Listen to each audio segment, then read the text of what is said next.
नमस्कार दोस्तों, मैं विनोद कुमार यादव वीडियो वादनी के इस ऑनलाइन प्लेटफॉर्म पर आपका स्वागत करता हूं। आज हम लोग वीडियो 3 देखने जा रहे हैं, जो कि टेस्ट सीरीज का तीसरा पार्ट है। और इस प्रकार धीरे धीरे हम लोग आगे बढ़ रहे हैं। आप लोग एक तरीके से नोट्स बनाते चलिए, डेली का प्रश्न उसमें लिखते चलिए। एक समय ऐसा आएगा कि आपको कहीं मैथ्स में प्रॉब्लम ही नहीं आएगी, धीरे धीरे सब कुछ सॉल्व हो जाएगा।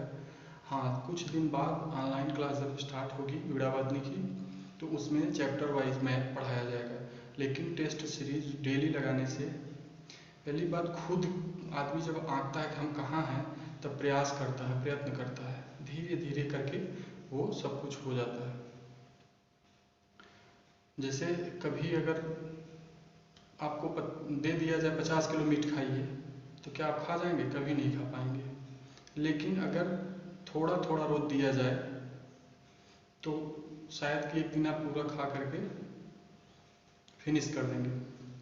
तो इसी क्रम में ऐसे ही पढ़ाई लिखाई भी है। पढ़ाई लिखाई में भी जो है आप थोड़ा थोड़ा जो है करके पढ़िए और कंठस्थ पूरा करते चलिए, एक तरीके से माइंड में सेटअप करते चलिए।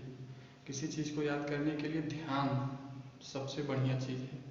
ध्यान में आप जाइए, सांसारिक दुनिया से उबरिए। ये मानव तन एक बार मिला है, कुछ ऐसा करिए कि लोग जन्म जन्मांतर तक याद करें आपको। ऐसा नहीं कि फिर पता चले कुछ सब भूल जाए तुरंत ही। ठीक है, तो आइए देखते हैं ये जो है आपका तीसरे में सॉल्यूशन क्या है।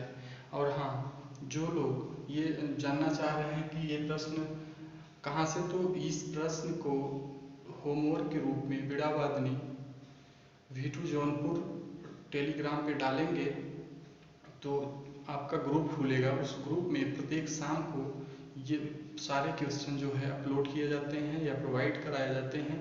फिर आप उसको घर पर लगाते हैं शाम को। जो प्रश्न नहीं आता है उसको सॉल्यूशन के रूप में दूसरे दिन हम सॉल्व कराते हैं। तो आप जो है टेलीग्राम चैनल पर VEENAVDIN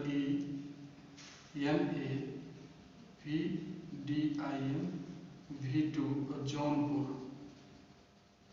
जौनपुर लिख करके आप सर्च करेंगे तो ग्रुप मिल जाएगा आपको टेलीग्राम में। उसमें प्रत्येक शाम को सारे वीडियो, सारे जो है फोटो प्रोवाइड कराए जाते हैं। तो उससे आप सॉल्व करेंगे। जो नहीं आएगा उसको नेक्स्ट दिन इसी नाम से यूट्यूब चैनल पर आप सर्च करेंगे, उसमें सारे वीडियो आपको जो है प्रोवाइड कराया जाते हैं उसका सलूशन। तो आइए देखते हैं। इस क्रम में हम लोग 111 नंबर प्रश्न देख रहे हैं, जो कि कल दिया गया था आपको। 111 नंबर प्रश्न कर रहा है, 10 और 120 के बीच में ऐसी संख्याओं में जो 7 से पूर्ण विभाजित होती हैं तथा जिनमें किसी भी स्थान पर एक का अंक आता हो, ऐसी कितनी संख्या है? दोस्तों ये जान लीजिए, स्पष्ट प्रश्न ये आपसे कह रहा है कि 10 और 120 के बीच कितनी ऐसी संख्याएं हैं जो 7 से विभाजित होंगी, और विभाजित जो संख्याएं होंगी उसमें चाहे जिस अंक पर 1 हो, बस यही कह रहा है। तो इस प्रकार से हम देख सकते हैं कि 7 1 का 7, 10 से छोटी हो गई, 7 दूनी 14, 14 में देखिए एक अंक आ रहा है। फिर 7 त्रिक 21, 21 में भी एक आ रहा है किसी स्थान पे। अब 7 चौक 28, उसमें नहीं आया। 7 5 35 नहीं आया। 7 6 42 नहीं आया। 7 49 नहीं आया। 7 8 56 में भी नहीं आ रहा है। 7 9 63 में भी नहीं आ रहा है। 7 धाम 70 में भी नहीं आ रहा है। 7 11 7 77 में भी नहीं आ रहा है। 12 7 84 में भी नहीं आ रहा। 13 7 91 में आ रहा है। 14 7 98 इसमें भी नहीं आ रहा है। 15 7 105 इसमें आ रहा है। 16 7 112 इसमें भी आ रहा है। और इसके बाद फिर 17 7 119 इसमें भी आ रहा है। अब 18 7 126 ज़्यादा हो जा रहा है, तो इसलिए बस इतना ही 120 तक ही कहा है। तो देखिए कितनी संख्याएं जिसमें एक आया हो जो 7 से विभाजित हो, 1 2 3 4 5 6। इस प्रकार इसका आंसर आपसे पूछ लिया गया जो वो 6 हो जाएगा। आंसर इसका 6 हो जाएगा। अगला प्रश्न देखिए, इसका मान ज्ञात करने के लिए कह रहा है 1 - 1/2, 1 - 1/3, 1 - 1/4। आंसर डाल दिया है 1 - 1/n - 1 इंटू 1 - 1/n का आपसे जो है मान पूछ रहा है। यही मान पूछ रहा है। देखो दोस्तों, इसको हल करते समय हमेशा जैसे पहले 1 को हल करो, तो 2 1 का 2 में से 1 का 1/2 हुआ, इसका मान तो इसकी जगह हम 1/2 लिख देंगे। और गुड़े, यहाँ गुड़े का चिन्ह है तो 3 1 का 3 में से 1 गए, 2/3 गुड़े 4 1 का 4 में से 1 गए, 3/4 एंड सो डॉट डॉट ऐसे इसको करेंगे तो n - 1 बटे n - 1 हो जाएगा। और गुड़े इसको जब करेंगे n - 1 बटे n हो जाएगा। तो देखिए इस क्रम में ये ऐसे कट रहा है, ऐसे कटते जाएगा, ऐसे कटते जाएगा। जो यहाँ संख्या रहेगी उससे ये वाला n - 2 कट जाएगा, फिर जो n - 1 है इससे कट जाएगा। तो लास्ट में देखिए आपको एकदम एंड यहीं तक था, तो शुरू में 1 बचा है और लास्ट में बटे n बचा है। तो आंसर आपका क्या हो जाएगा, 1/n हो जाएगा। 2 प्रश्न आपके सॉल्व हो गए। तो इस प्रकार से हम दोनों को पूरा मिटा भी सकते हैं। ठीक, अब अगला देखिए। अगला प्रश्न कह रहा है कि 25 वस्तुओं का क्रय मूल्य 20 वस्तुओं के विक्रय मूल्य के बराबर है। तो 25 वस्तुओं का जो क्रय मूल्य है वो बराबर 20 वस्तुओं के विक्रय मूल्य के बराबर है। तो इसमें हम देखेंगे कि 20 हो रहा है तो 5 का लाभ हो रहा है, तो लाभ परसेंट आपसे पूछा है। तो लाभ प्रतिशत बराबर दोस्तों होता है लाभ प्रतिशत बराबर लाभ बटे क्रय मूल्य गुणे 100। तो लाभ कितना है 5 बटे क्रय मूल्य, 25 वस्तु का क्रय मूल्य 20 और गुणे 100, 5 चौके 20, 4 पचे 25 चौके 100। तो 25% इसका आंसर जो है आपका आ जाएगा। 25% इसका आंसर जो है वो आ जाएगा आपका।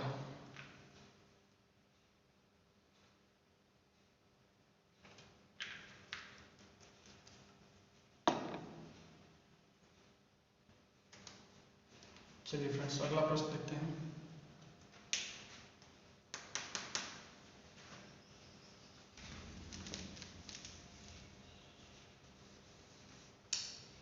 अगला प्रश्न क्या कह रहा है, इसको भी मिटा दिया जाए। अगला प्रश्न कह रहा है कि 15 लोग 35 बक्सों को 7 दिनों में भर सकते हैं। 65 बक्सों को 5 दिन में भरने के लिए कितने आदमी की आवश्यकता होती है। तो दोस्तों जब मतलब कुछ आदमी रहे, कुछ दिन तक कार्य करें, किसी जिस कार्य को करें और इसके बाद फिर अगर पूछे कि और इतने आदमी इतने दिनों तक कार्य करें, कितने दिनों तक कार्य चलेगा। तो ऐसे जब प्रश्न रहा करे तो आप सूत्र लगा करिए m1 d1 h1 अपान w1 बराबर m2 d2 h2 अपान w2।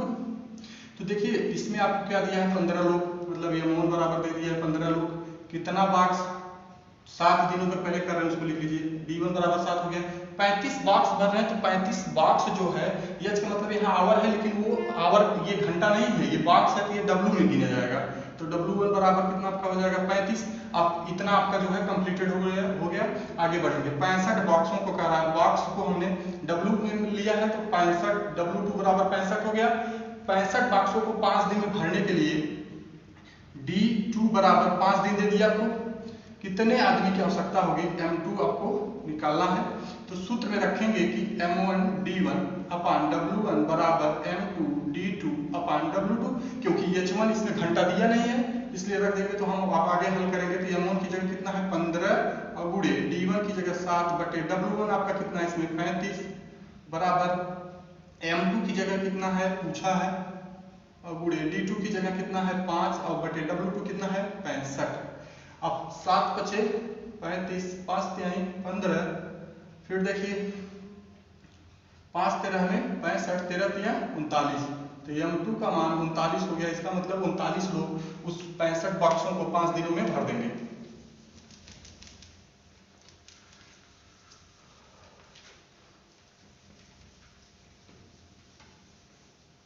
अगला देखिए दोस्तों, धन की एक मात्रा 100 वर्षों में साधारण ब्याज में 2.5 गुनी हो जाती है, ब्याज की दर बताइए। ऐसा प्रश्न कल भी बताया गया था। तो ऐसे में अगर आप व्यवहारिक रूप में देखिए तो हम मान लेते हैं कि मूलधन 100 रुपया है, मूलधन 100 रुपया है। इसका कह रहा है जो इसका ब्याज का जो है 2.5 गुना हो जाता है। ब्याज का साधारण ब्याज में 2.5 गुना हो जाती है। साधारण ब्याज जो लगाया जाता है उसमें वो 2.5 गुना हो जाती है। इसका मतलब मिश्र धन अब हम निकाल लेंगे इससे।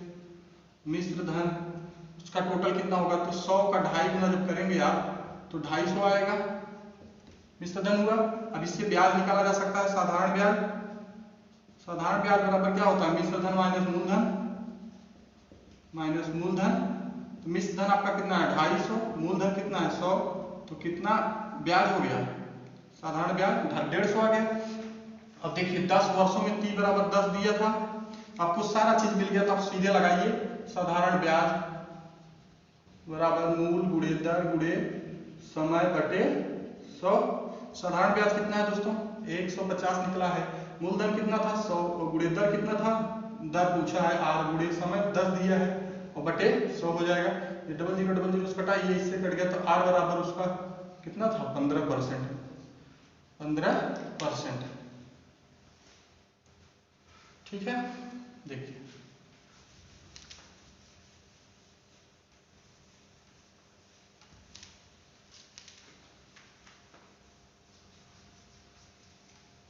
नेक्स्ट प्रश्न देखिए, अगला प्रश्न देखिए, आज पिता की उम्र अपने पुत्र की दुगनी है, 20 वर्षों बाद पिता की आयु पुत्र की आयु कि आज की आयु की 3 गुनी हो जाती है। आज पुत्र की आयु कितनी है, तो मान लेते हैं आज पुत्र की आयु कितनी है, आज पुत्र की आयु बराबर x है माना। प्रश्नानुसार क्या कर रहा है, आज पिता की आयु पुत्र की आयु से दुगुनी, तो पिता की आयु कितनी जाएगी, पिता की आयु आज दुगुनी है तो 2x हो जाएगी। फिर कह रहा है कि 20 साल बाद, तो 20 वर्ष पश्चात पिता की आयु 2x + 20 हो जाएगी। आज वाले एज में 20 जोड़ देंगे। कह रहा है कि 20 वर्ष पश्चात पिता की आयु पुत्र की आज की आयु का 3 गुना है, तो यहाँ पुत्र की आयु रखेंगे 3 गुना है, इसका मतलब पुत्र से ये 3 गुना ज्यादा है, तो पुत्र वाले में 3 का गुणा होगा तभी तो बैलेंस होगा। जैसे कोई बटखरा कम जब पड़ता है, मान लीजिए तराजू से तौलते समय, तो बराबर करने के लिए उसी में जिधर कम रहता है उधर ही रखा जाता है। तो 2x और -3x बराबर -20, -x बराबर -20, ये कट गया तो x बराबर 20। तो आज पुत्र की आयु कितनी है 20 वर्ष है। ये भी प्रश्न हो गया आपका। नेक्स्ट प्रश्न देखिए, एक आदमी एक स्थान A से दूसरे स्थान B तक जाता है। A स्थान यहाँ है, यहाँ से B स्थान तक जाता है, फिर आगे कह रहा है कि वह आधी दूरी 50 किलोमीटर प्रति घंटे से 50 किलोमीटर प्रति आवर से, फिर उसके बाद शेष आधी दूरी 70 किलोमीटर प्रति आवर मतलब हिसाब से जाता है कि चाल से जाता है, तो उसकी कुल औसत चाल क्या हो जाएगी। तो दोस्तों जानते हैं कि जब चाल दो दिया है तो औसत चाल जब पूछे ना, तो आप एक सूत्र याद कर लीजिए कि 2x y/x + y, x इसमें जो दोनों दो दिया है उसी को x y माना गया है, तो एक को हम मान लेते हैं x बराबर 50, y बराबर 70 मान लेते हैं। तो जब इसको हल करेंगे तो 2 × 50 × 70 बटे 50 + 70, तो बराबर ये कितना हो जाएगा 2 × 50 × 70 बटे 120, काट देंगे कट गया, 2 × 12, 7 × 5 35, 35 बटे 6, तो 35 बटे 6 ये आपका आ गया किलोमीटर प्रति घंटा औसत चाल।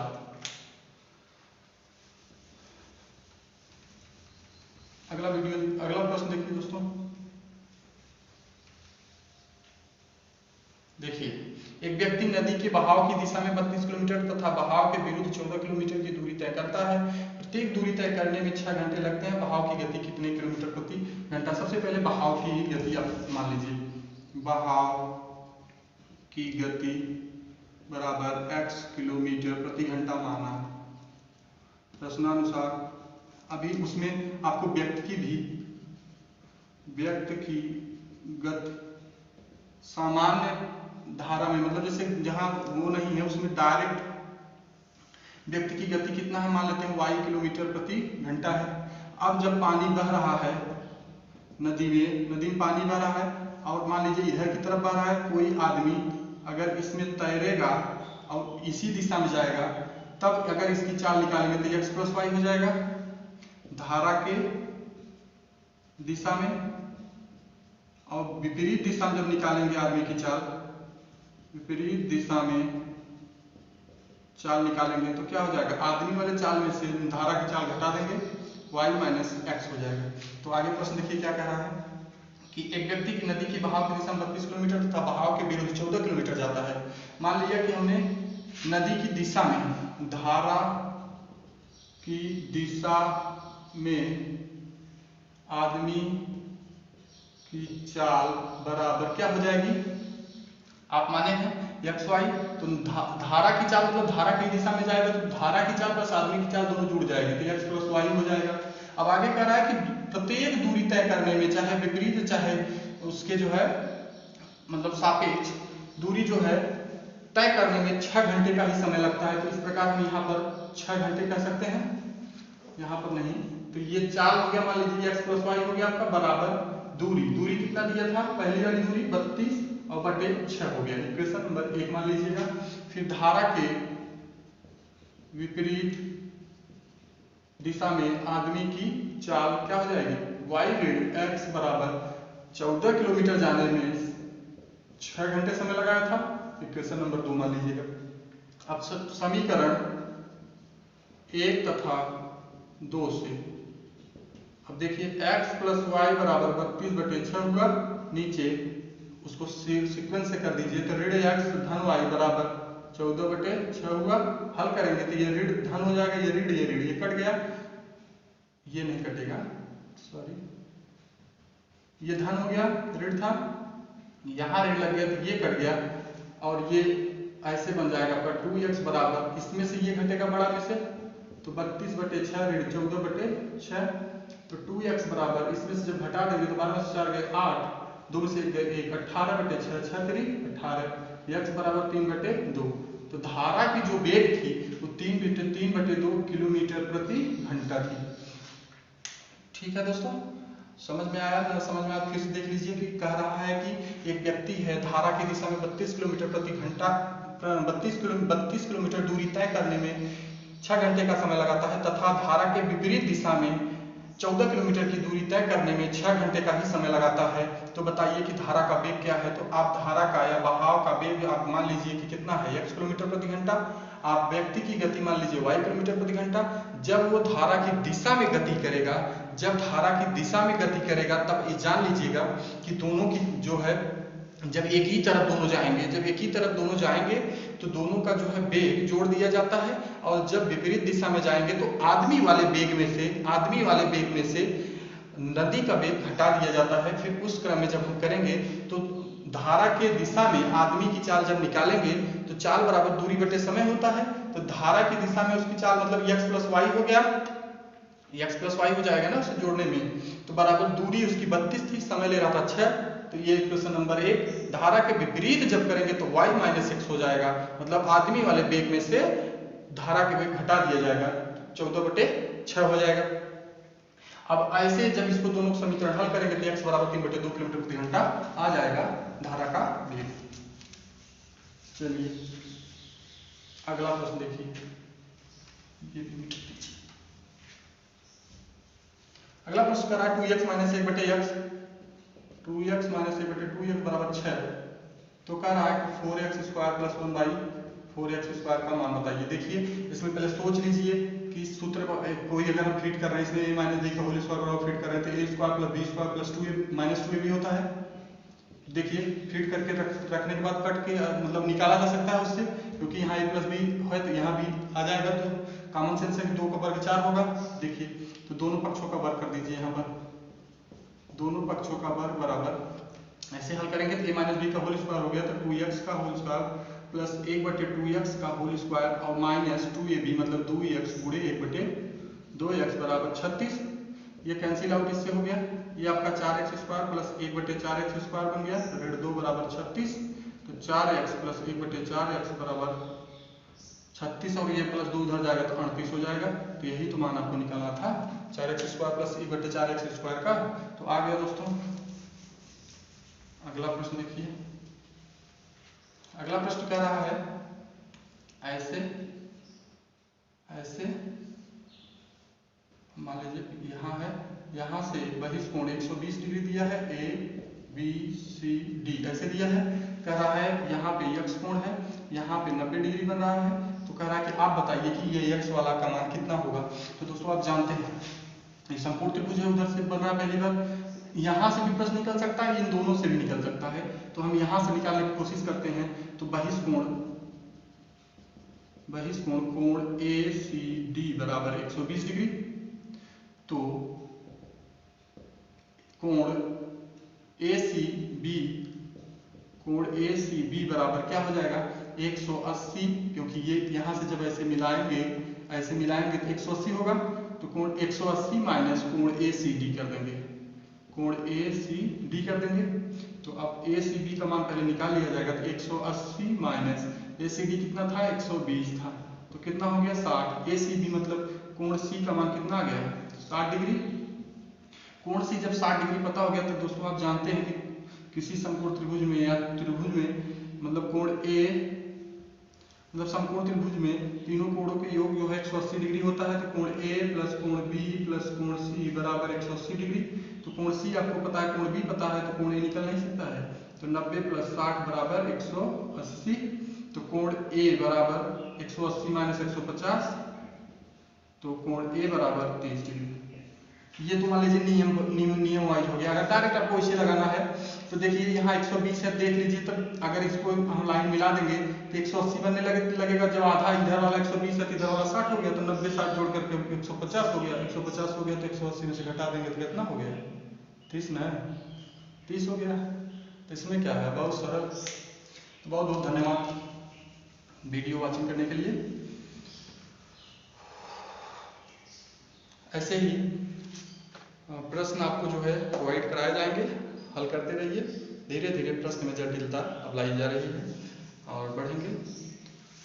बहुत बहुत धन्यवाद दोस्तों।